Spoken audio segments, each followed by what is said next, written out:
Was it always your intention that you wouldn't actually be a student? It was just a way of getting a visa?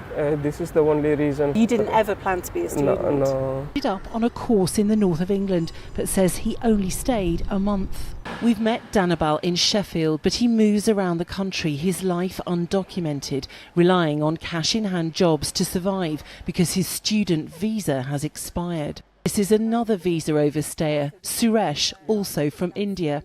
He says he's been given clothes for doing someone's garden in London.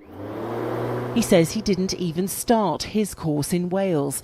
He spent 7 years just existing like this since his student visa ran out. So suddenly I got visa from UK, so that's why I came.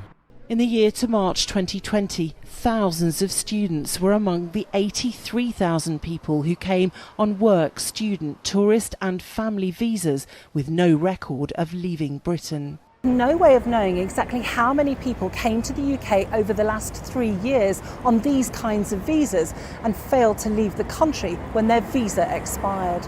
It is a significant problem at this moment. And she has a damning indictment of the mechanisms in place to find and send overstayers back. The immigration system is really collapsed. They are not keeping up to date. Some people, they are coming knowingly that they can overstay and no one can do anything. Including Hussein. Every morning he leaves to head to work. He has a full-time paid job with a charity, despite there still being no decision on his asylum claim. His work permit was granted. You're living in a hotel, all expenses paid by the taxpayer. Some people would say, why should you have the right to work and earn money? Hotels for us. We need to wait in these hotels until the process gets done. Hussein, the other men in his hotel in Staffordshire, also came over on small boats. Many are becoming eligible to work. What are your asks? In a year, can legally work in jobs on the UK's shortage occupation list.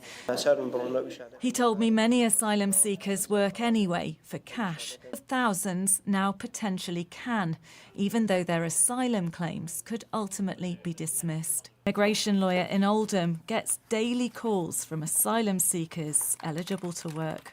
I can understand why the public would be outraged. But some argue the rules need to change to make Britain less attractive. There was perhaps a case for it when there were far fewer people in the asylum system. But at the moment, it's clearly acting as a massive pull factor for people coming here.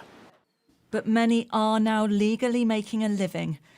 Scratch beneath the surface of just one hotel housing asylum seekers and you get an idea of the boiling pot of migration problems facing Rishi Sunak's government. Not only were small boat crossings their highest ever for the month of June, it gives an insight into how people from Iran with money now want to get to the UK.